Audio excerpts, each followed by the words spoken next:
Hi, welcome back to our blog. It's good to have you back. In this video, we're going to talk about making good choices in part 1 of the Advanced Reading and Use of English. We'll talk about what this part of the exam involves and also discuss the best way to approach the task. So, if you're ready, let's begin.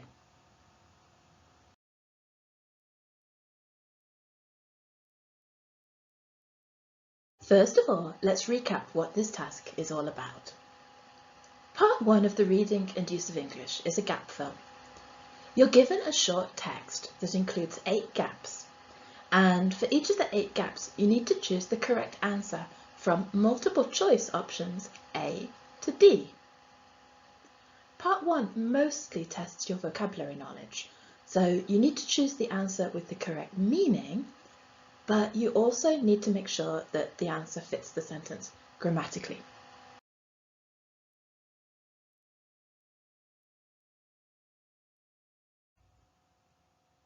I love to travel, and one of the most memorable experiences that I've had on my travels was when I went whale watching in Argentina. A group of us went out on a little boat and we saw a group of whales a little way off.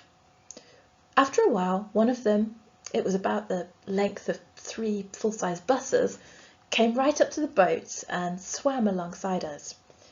It was absolutely magical. They were so huge and so beautiful. San Diego is another popular place to spot whales. Can you complete this sentence with the right answer?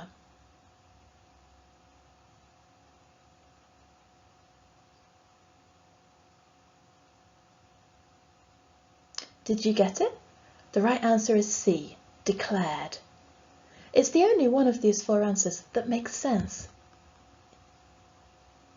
In the multiple choice close activity, we need to think about the meaning of the 4 options we're given and which one is appropriate for a particular sentence. This means it's really important that you read the full text before you start thinking about the missing words. You need to understand what the text is about and how it's structured. Then, when you've read the text, go back to the beginning and consider each gap in turn. Try to predict which word might go in the gap before you even look at the multiple choice options. When you've chosen your answer, read it again to make sure that it makes sense in the sentence and in the context of the wider text.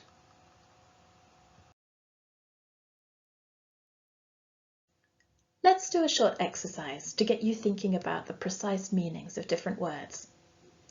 Take a look at these 4 sentences. Consider each of the options and whether they fit.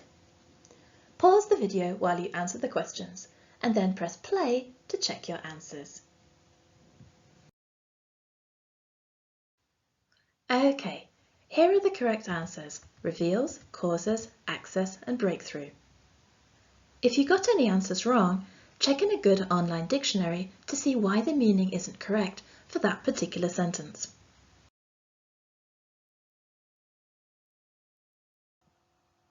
This is Joe. He is into fitness and the great outdoors. He goes running at every opportunity, no matter how early in the morning it is. Me, on the other hand, I'm not very sporty. Plus, I really like my sleep. A full 8 hours preferably. So it's highly unlikely that you would see me out on an early morning run. Take a look at this sentence. Can you fill in the gap with the right word?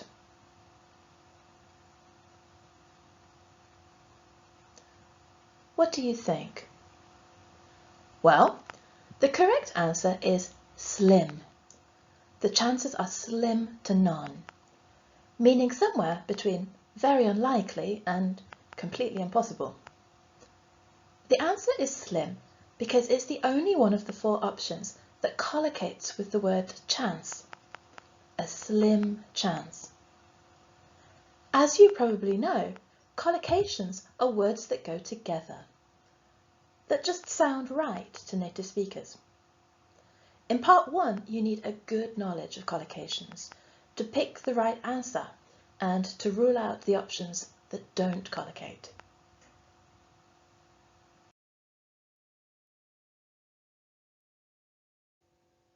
Let's see how good your knowledge of collocations is. Take a look at this exercise. For each question, I want you to identify the word that doesn't collocate with the verb. For example, to create problems, create wealth, create pain, create a buzz. 3 of these collocations are correct, 1 is wrong. Which one? Pause the video while you think about the answers and then press play when you're ready to check.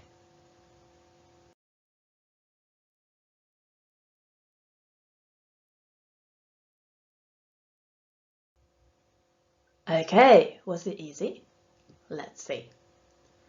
So, first of all, the only one that doesn't collocate with create is pain.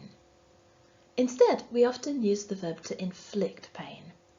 For example, I've often thought that people who choose to become dentists must enjoy inflicting pain on others. Did you know the expression to create a buzz? It means to get people excited about something. So, for example, companies want to create a buzz when they launch a big new product. Okay, next, make. The only one that doesn't collocate here is make the impression. You can make an impression on someone, or you can get the impression that someone doesn't like you, for example, but not make the impression. Okay, number 3, do. The one that doesn't collocate is do changes. Instead, we make changes to something. So, for example, you might want to make changes to your diet if you want to become healthier. Number 4, take. The one that doesn't collocate here is take a suggestion. You can make a suggestion or follow a suggestion, but not take. Next we have give. We don't give attention. We pay attention to something or to someone, but not give. And then finally, tell.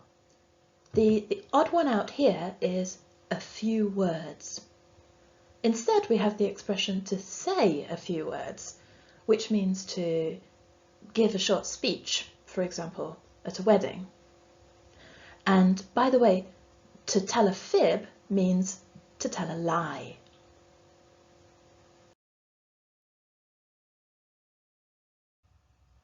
Okay, so we've looked at the main things you need to be aware of when you're dealing with the multiple choice close. Now it's time to try an exam-style task.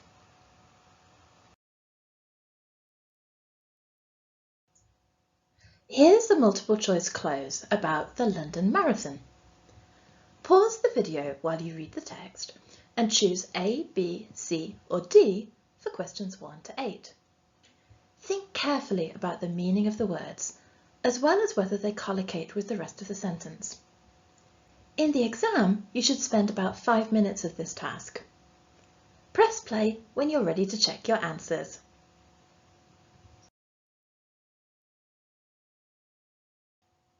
Okay, ready? Let's have a look at question 1.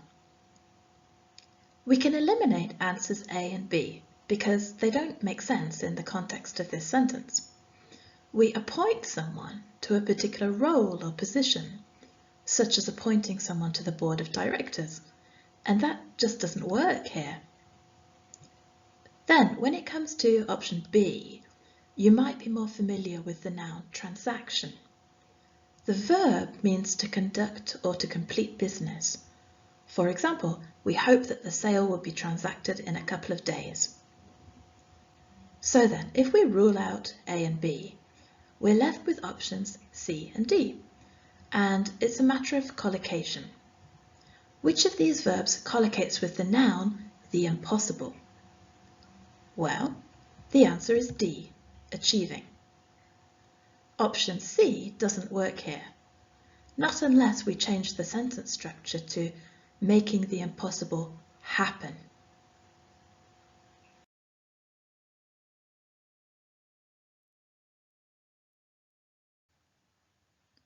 Okay, moving on to question 2. The four options here are linked because they come from the world of acting or the theatre. Again, we can rule out option C because the meaning doesn't fit. If you rehearse something, then you practice it before the actual performance, which isn't what's needed here. So we're left with options A, B, and D, and we need to think about the differences in meaning and usage between these three verbs. Perform can be transitive. So what kind of things can we perform? A song, a dance, a task even, but not a festival. When it comes to option B, act can occasionally be used as a transitive verb. We can act a part, for example. But act a festival? No. The right answer here is D, stage. Stage is always transitive. We stage something. For example, we stage a play, or a country stages the Olympics, meaning to organize it or to arrange it.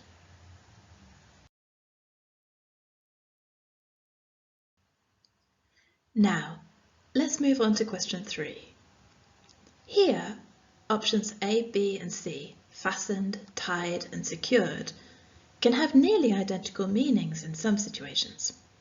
For example, if a rope came undone during heavy winds, you would fasten, tie, or secure it to something to keep it from blowing away.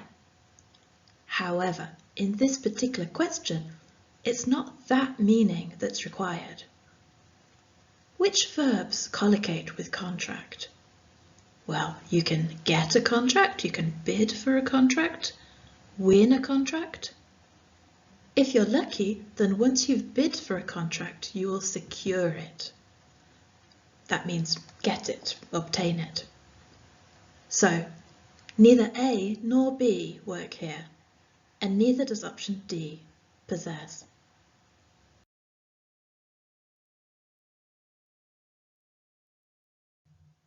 Okay, moving on to question 4. In this question, we again have 4 options with very similar meanings.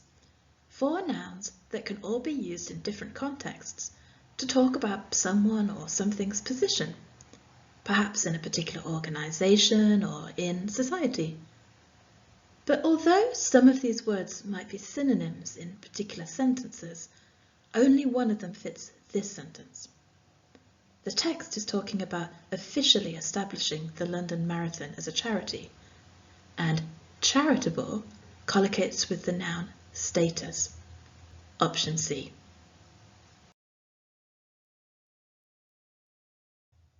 Okay, question 5. Question 5 is all about that old favourite of everyone's, phrasal verbs. Which of the 4 options, A to D, combines with the word down to make a phrasal verb that works in this sentence? Well, options A, B, and C all potentially make phrasal verbs with the word down. Let somebody down is to disappoint someone. Take down is to defeat someone, as in to take down the enemy in a war. Like many phrasal verbs, set down has more than one meaning. You can set something down on the table, meaning to put it down on the table. But another meaning is to put something in writing or to record it in a formal way. So that's the answer here, B, set. The organiser officially decided on the 6 main aims of the London Marathon.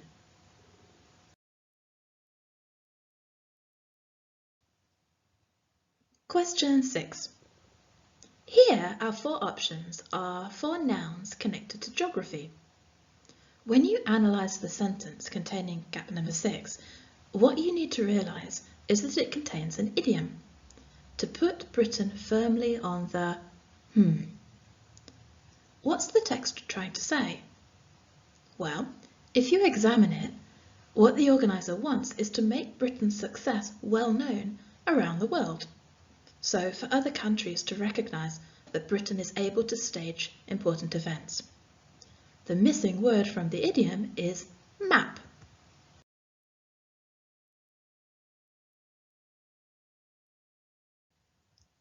Question 7.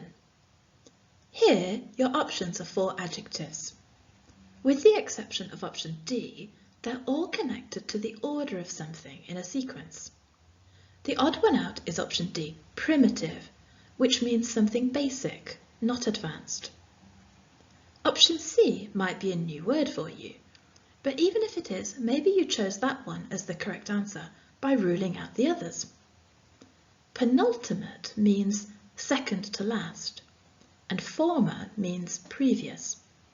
So clearly those 2 answers aren't correct, because we know that the text is talking about the very first London Marathon. Similarly, primitive doesn't make sense. So the answer is C, inaugural, which is an adjective that we use to describe an event that's happening for the first time, but is planned to be repeated in future.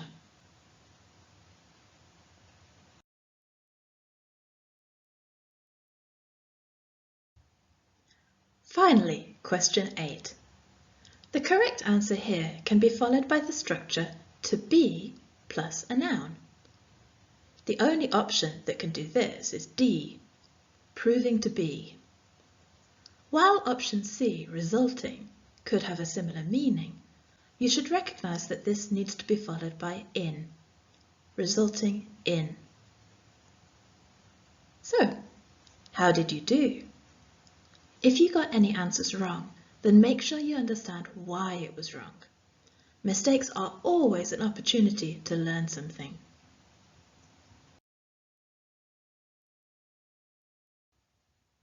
Well, that's it for today then.